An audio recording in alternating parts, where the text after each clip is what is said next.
Hello दोस्तों, good morning. Magic mathematics में आप सभी का स्वागत है। आज हम पढ़ेंगे मेंसुरेशन।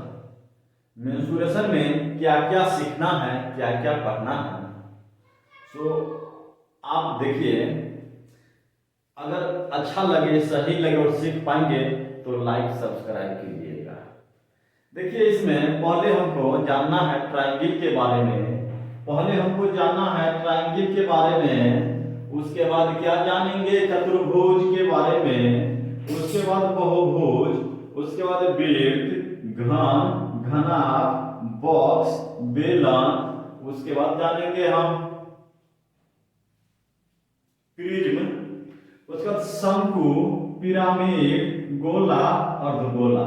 ये सब से रिलेटेड एग्जाम्स में क्वेश्चन आते हैं। तो पहले हम क्या जानेंगे, ट्रायंगल कितने प्रकार के होते हैं, ट्रायंगल क्या है?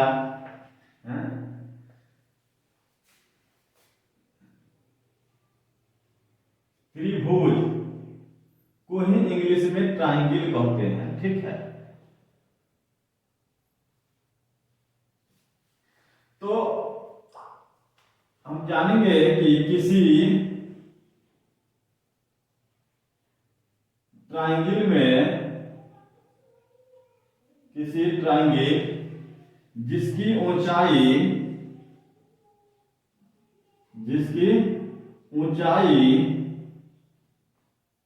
h दिया हुआ है और आधार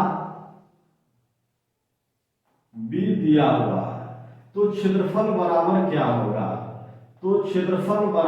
होगा? किसी ट्रायंगल का क्षेत्रफल बराबर होता है 1/2 आधार गुणे ऊंचाई। किसी ट्रायंगल का क्षेत्रफल 1/2 आधार गुणे ऊंचाई। अगर आपसे परिमाप पूछा जाए तो परिमाप बराबर क्या होगा? सभी भुजाओं का योग। क्या हो जाएगा? सभी भुजाओं का योग। परिमाप बराबर होता है सभी भुजाओं का योग। ट्रायंगल चार प्रकार के होते हैं। और चार प्रकार के क्या क्या होते हैं, सो आप आगे देखिए। पहले तो होता है समबाहु त्रिभुज। क्या होता है? समबाहु। पहला क्या हो गया? समबाहु ट्रायंगल। इसमें होता क्या है कि सभी भुजा समान होते हैं और ट्रायंगल में 180 डिग्री का कोण बनते हैं ट्रायंगल से।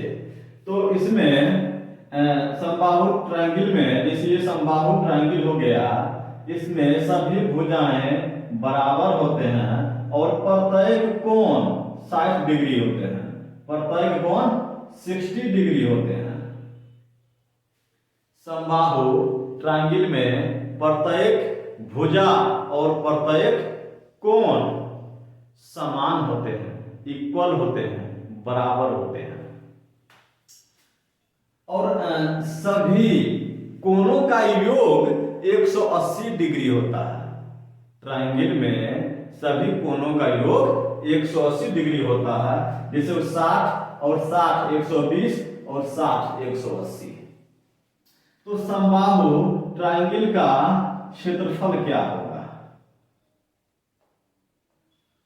√3/4 a स्क्वायर। ए स्क्वायर का मतलब क्या होता है? भुजा स्क्वायर। ए स्क्वायर का मतलब भुजा स्क्वायर। जैसे आपसे पूछा जाएगा उसका ऊंचाई क्या है, ऊंचाई पूछा जाएगा तो ऊंचाई क्या हो जाएगा? √3/2 a। अगर आपसे ऊंचाई पूछा जाएगा तो ऊंचाई हो जाएगा √3/2 a। अगर इसका परिमाप अगर पूछा जाए तो क्या करना है? परिमाप अगर पूछे तो क्या हो जाएगा 3a, क्या हो जाएगा 3a, या सभी भुजाओं का योग। समबाहु ट्रायंगल का परिमाप अगर आपसे पूछा जाए तो 3a या ये सभी भुजाओं का योग। अब समबाहु के बाद हम आते हैं विषमबाहु त्रिभुज। विषमबाहु त्रिभुज,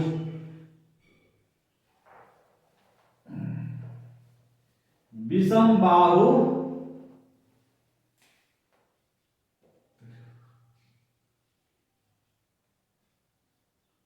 विषमबाहु त्रिभुज, इसमें प्रत्येक भुजा असमान होता है।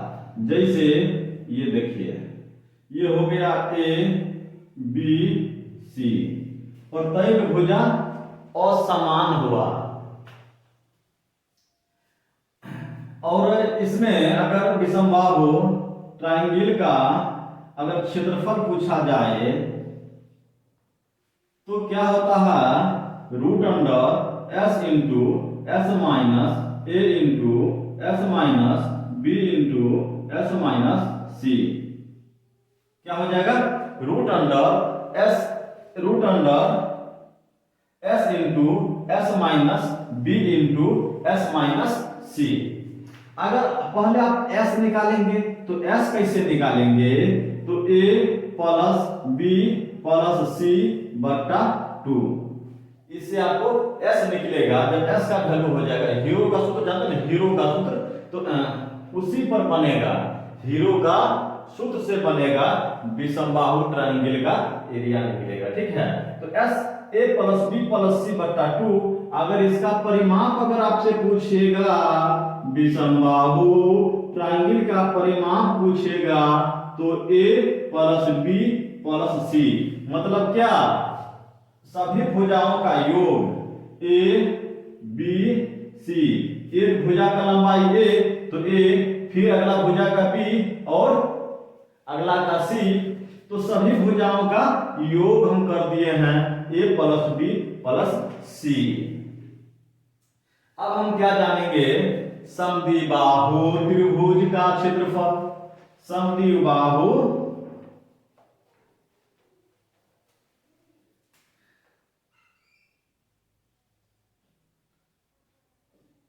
समद्विबाहु ट्रायंगल, अब ये होता क्या है पहले ये जानेंगे। समद्विबाहु ट्रायंगल, ये ए और बी, इसमें दो कोण और दो भुजा समान होते हैं। समद्विबाहु ट्रायंगल में दो कोण और दो भुजा समान होते हैं, और जो शीर्ष लंब है वो आधार को दो बराबर भागों में बांटते हैं। तो आप यहां से यहां तक का लंबाई हम b लिखे हैं, तो जब आधार का लंबाई b है और जब आधार को हम दो भागों में बांटेंगे तो क्या हो जाएगा, b/2 आधा भाग, फिर आधा भाग b/2। जब b/2 और b/2 को मिला देंगे तो आपको b बनेगा। जब b/2 प्लस b/2 को अगर मिलाएंगे तो ओनली b बनेगा। तो हम आधार को दो बराबर भागों में बांट दिए हैं। तो अगर इसका हमको एरिया बोला जाए तो एरिया हम कैसे निकालेंगे,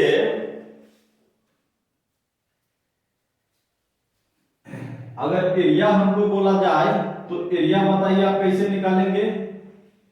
आप लोग में से बताइए, फिर मतलब आप लोग में से कितना स्टूडेंट जानते हैं एरिया निकालना।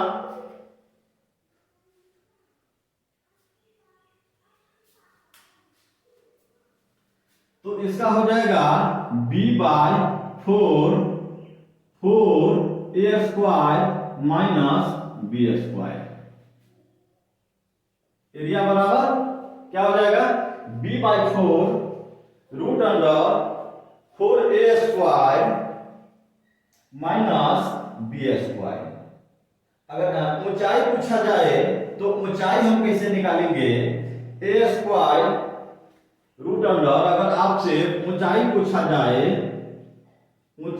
जाए तो हम क्या निकालेंगे बताइए। Root under A square minus B by 2 का स्क्वायर।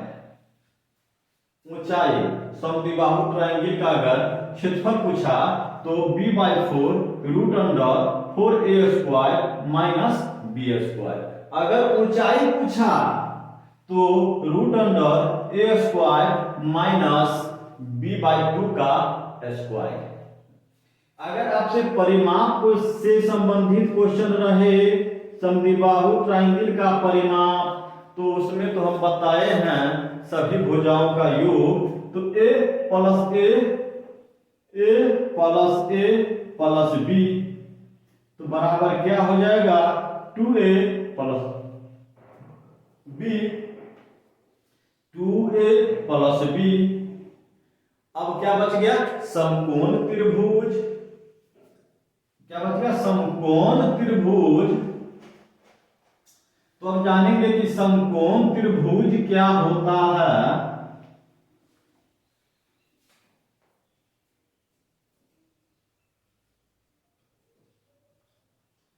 समकोण त्रिभुज क्या होता है, इसमें एक कोण समकोण होता है। समकोण ट्रायंगल का क्षेत्रफल, समकोण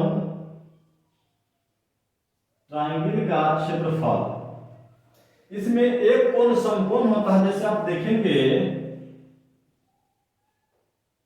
ये हो गया P, ये हो गया H और ये हो गया B।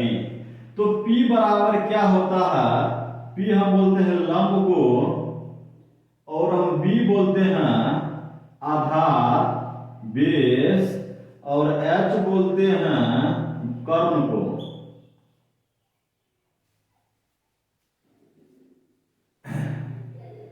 अगर इसका क्षेत्रफल पूछा जाए, समकोण ट्रायंगल का क्षेत्रफल दिखाई दे रहा है, तो हो जाएगा 1/2 इंटू आधार गुने ऊंचाई, ऊंचाई में P है 1/2 आधार गुने ऊंचाई, ऊंचाई इसको बोलेंगे P, प्रीपेंडिकुलर लंब, प्रीपेंडिकुलर लंब।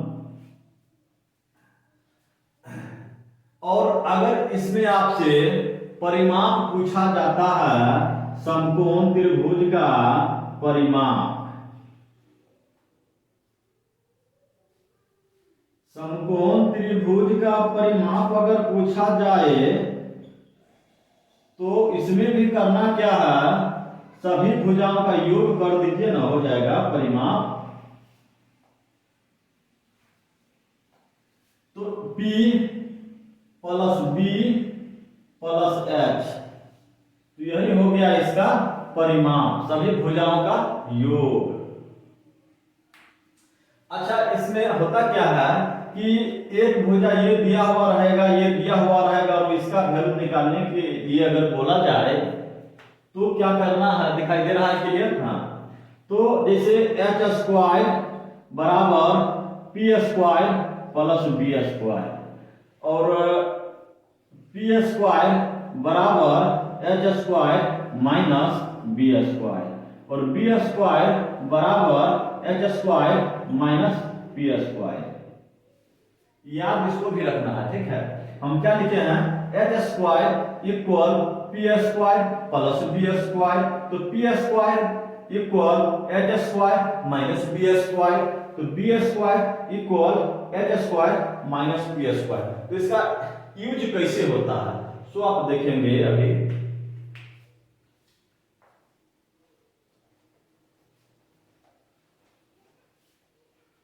जैसे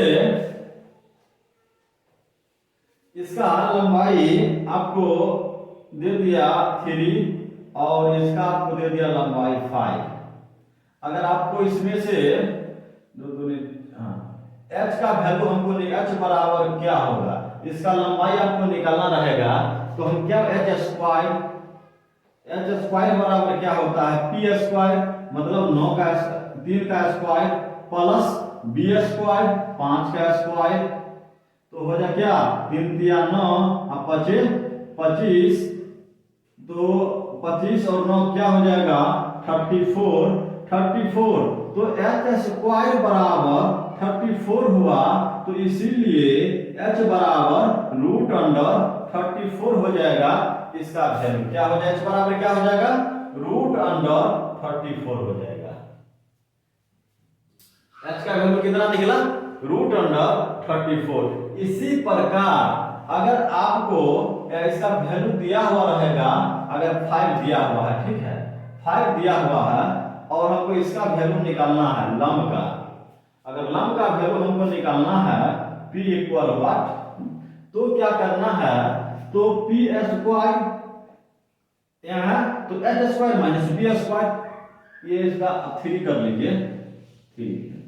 तो h का वैल्यू कितना 5 है, तो 5 का स्क्वायर माइनस 3 का स्क्वायर क्या हो जाएगा 5 का स्क्वायर 25 और माइनस 3 का स्क्वायर 9, तो 25 में से 9 घट गया तो 16, तो p स्क्वायर बराबर 16 हुआ, तो इसीलिए p बराबर रूट अंडर 16 बराबर 4 हुआ।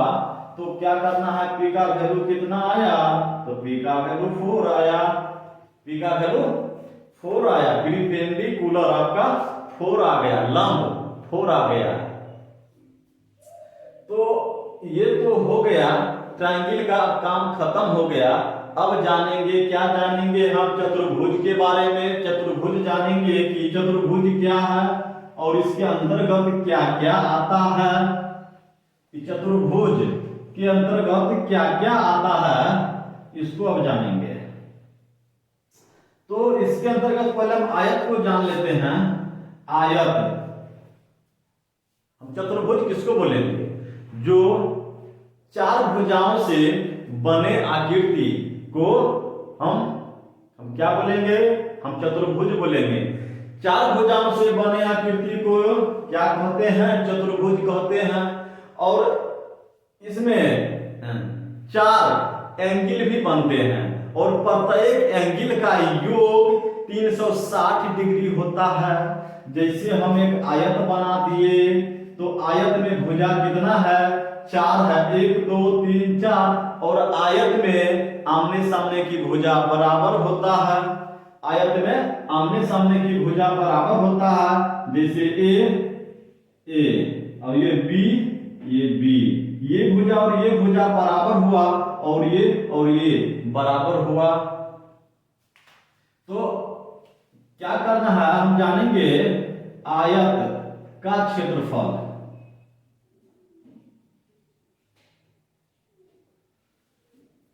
और आयत में प्रत्येक कोण 90 डिग्री का होता है, आयत में प्रत्येक कोण 90 डिग्री का होता है।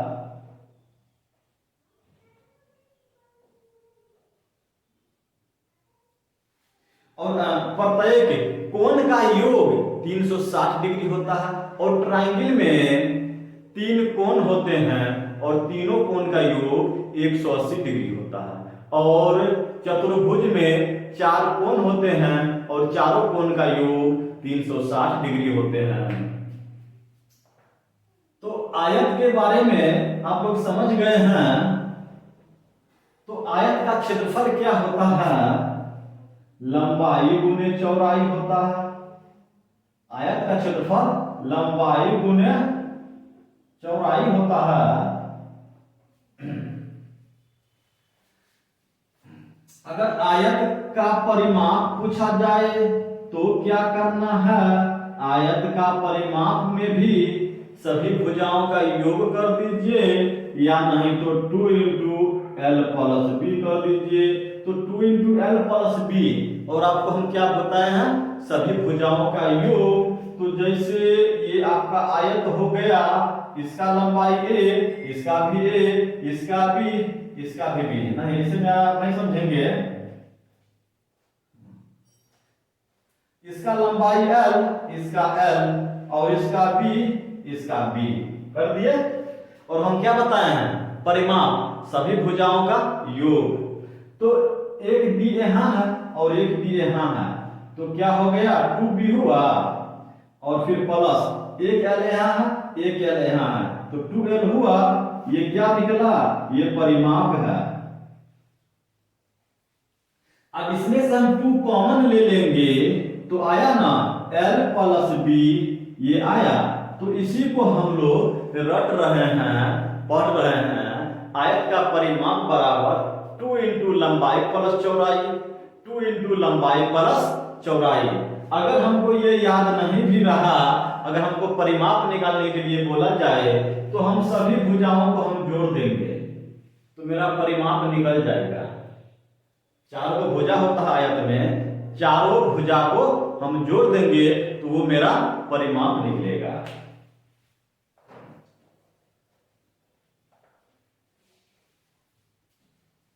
अब जैसे जैसे एक मतलब घर है, घर के 4 दीवारों का क्षेत्रफल पूछा जाए तो क्या करना है? घर के 4 दीवारों का क्षेत्रफल क्या होगा?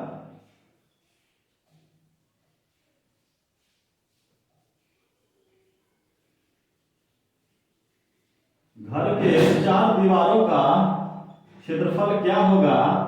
तो उसका क्या हो जाएगा? 2 into L plus B into H, मतलब ऊंचाई। क्या हो जाएगा? 2 into L plus B into ऊंचाई।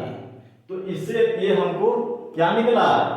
4 भुजाओं का, 4 घर के 4 दीवारों का क्षेत्रफल निकला 2 into L plus B into H. ध्यान में रहेगा, 2 into L plus B into H. अगर जैसे आपसे एक आयत दे देगा, अगर उसका एरिया को पूछा तो लंबाई गुने चौड़ाई कर देना है, और उसका परिमाप पूछा तो चारों भुजा को जोड़ देना है। या 4 दीवारों का क्षेत्रफल पूछेगा तो क्या करना है? 2 इंटू एल प्लस बी और एच पर उसको बैठा देना है, पुट कर देना है। 2 into L plus B into H का वैल्यू पुट कर देंगे तो 4 दीवारों का क्षेत्रफल निकलेगा। अब जानेंगे वर्ग के बारे में। वर्ग क्या है?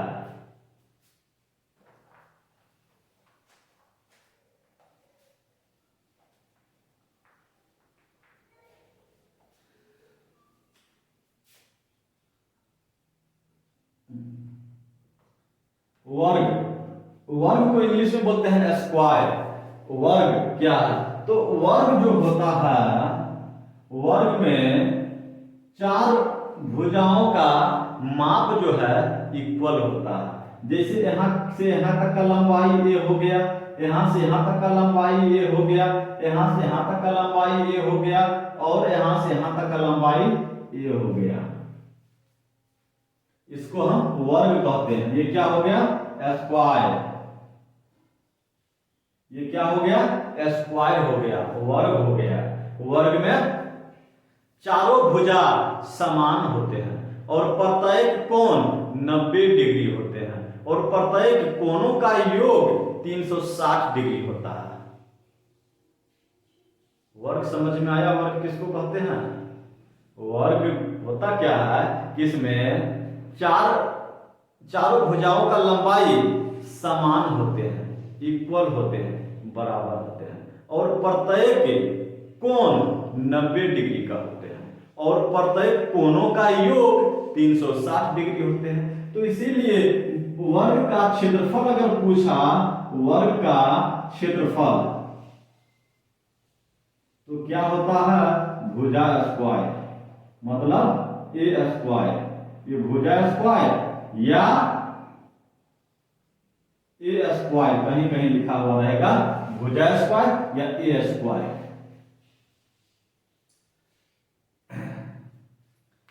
अब आपसे अगर पूछेगा वर्ग का परिमाप तो क्या करना है? वर्ग का परिमाप पूछा तो क्या करना है? इसमें भी आपको सभी भुजाओं को जोड़ देना है, या 4 से किसी भुजा को गुना कर देना है। क्या? वर्ग का परिमाप पूछा तो 4a, अगर 4a नहीं याद रहे तो सभी भुजाओं को जोड़ देना है। तो वही आपका परिमाप निकलेगा। क्या होगा, सभी भुजाओं को जोड़ देंगे तो वो मेरा परिमाप निकलेगा।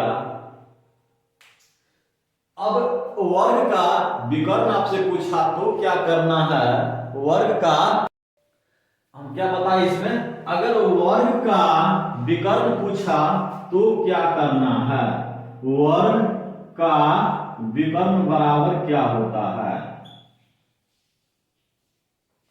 क्या होता है, √2 गुने ए, मतलब √2a क्या हो जाएगा, √2a, a रूट से बाहर होगा और 2 रूट के अंदर होगा, क्या होता है, √2a।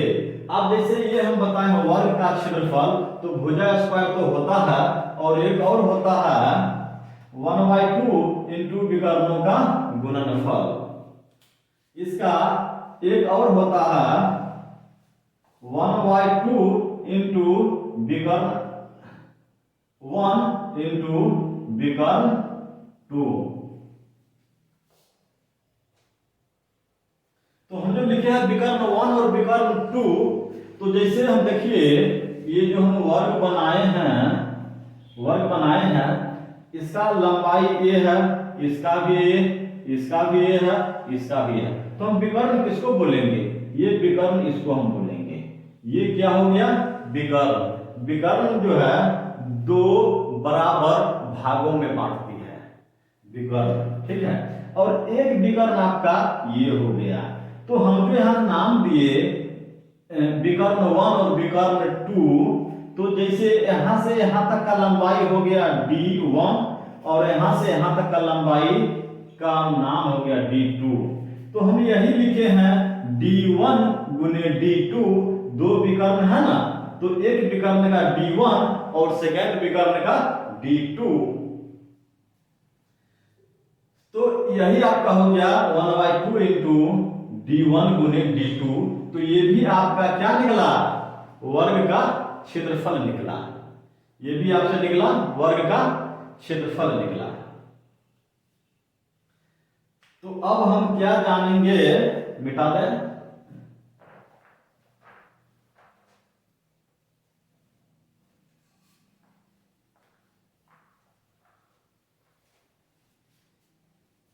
अब हम जानेंगे समानांतर चतुर्भुज के बारे में। समानांतर चतुर्भुज के बारे में, इसमें होता क्या है कि आमने सामने का भुजा बराबर होता है, समानांतर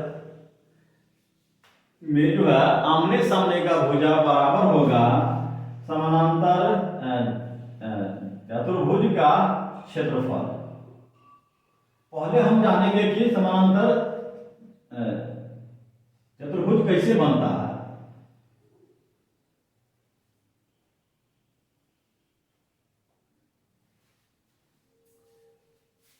इसका आमने सामने का भुजा बराबर होता है, ये भी a, ये भी a, ये भी, ये भी, ये भुजा और ये भुजा बराबर है और ये भुजा और ये भुजा बराबर है, ठीक है। समानांतर चतुर्भुज में आमने सामने की भुजा बराबर होता है। हम क्या बताएं इसके बारे में, समानांतर ये जो है चतुर्भुज के बारे में, इसका आमने सामने का भुजा बराबर होता है और कोण समकोण नहीं होता है, कोण समकोण नहीं होता है। तो अगर इसका क्षेत्रफल पूछा तो क्या करना है, आधार गुने ऊंचाई, क्या करना है, इसका आधार गुने ऊंचाई करना है। तो आप कहिएगा कि इसमें ऊंचाई तो नहीं है, तो हम ऊंचाई कहां से लाएंगे, तो ये जो ऊंचाई है यही हो गया आपका ऊंचाई, तो आधार गुने ऊंचाई तो b गुने h। समानांतर का क्षेत्रफल क्या होगा, आधार गुने ऊंचाई, और परिमाप पूछे तो सभी भुजाओं का योग। अगर परिमाप पूछे तो क्या करना है, सभी भुजाओं का योग ए और ए क्या हो गया 2a प्लस बी और बी क्या हो गया 2b, तो 2 कॉमन लेंगे तो a प्लस b। समानांतर चतुर्भुज का परिमाप क्या हो जाएगा 2 इंटू ए प्लस बी का मतलब क्या सभी भुजाओं का योग, सभी भुजाओं का योग। ये समझ में आया। समानांतर चतुर्भुज का क्षेत्रफल आधार गुने ऊंचाई, और ये आधार है और ये ऊंचाई, आधार गुने ऊंचाई, और परिमाप पूछा तो सभी भुजाओं का योग, तो 2 इंटू ए प्लस बी। अब क्या जानेंगे समचतुर्भुज।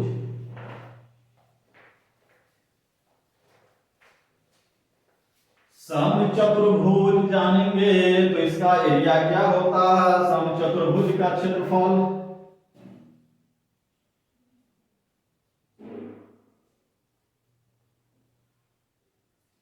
समचतुर्भुज का क्षेत्रफल, तो ये जो होता क्या है, तो पहले इसको करना क्या है, इसका प्रत्येक भुजा समान होता है। समचतुर्भुज में प्रत्येक भुजा समान होता है, जैसे ए ए ए ए।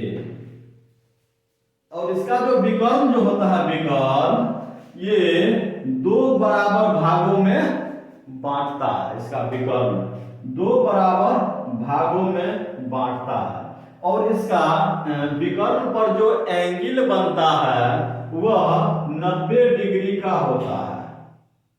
अगर ये एंगल पूछा तो ये 90 डिग्री का होगा, और ये भी आपका 90 डिग्री का होगा, और ये भी आपका 90 डिग्री का, ये भी आपका 90 डिग्री का। 2 बराबर भागों में बांटता है विकर्ण। तो आपसे समचतुर्भुज का क्षेत्रफल पूछा तो क्या करना,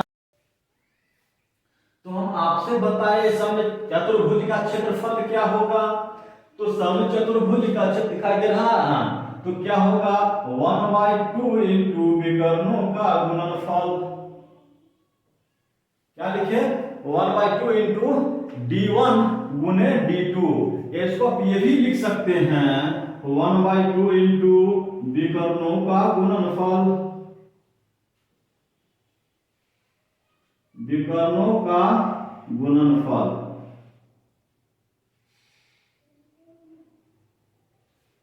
ये क्या हुआ, समचतुर्भुज का क्षेत्रफल 1/2 इंटू विकर्णों का गुणनफल, मतलब 1/2 इसका लंबाई गुने इसका लंबाई, तो क्या निकल जाएगा क्षेत्रफल निकल जाएगा। अगर वो आपसे पूछा परिमाप पूछ लिया तो क्या करना है, परिमाप में तो सभी भुजाओं को जोड़ देना है, तो क्या 4a, परिमाप में सभी भुजाओं को जोड़ देना है, तो 4a।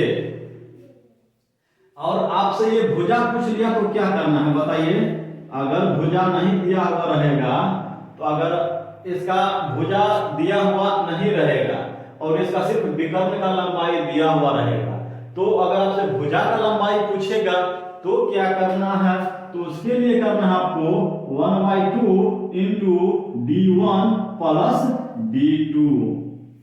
तो इससे आपको क्या निकलेगा, समचतुर्भुज का भुजा निकलेगा, मतलब क्या 1/2 इंटू विकर्णों का योग। आप ये भी लिख सकते हैं विकर्णों का योग, 1/2 इंटू विकर्णों का योग, 1/2 इंटू विकर्णों का योग आप ये भी लिख सकते हैं। तो ये तो अब क्लियर हो गया।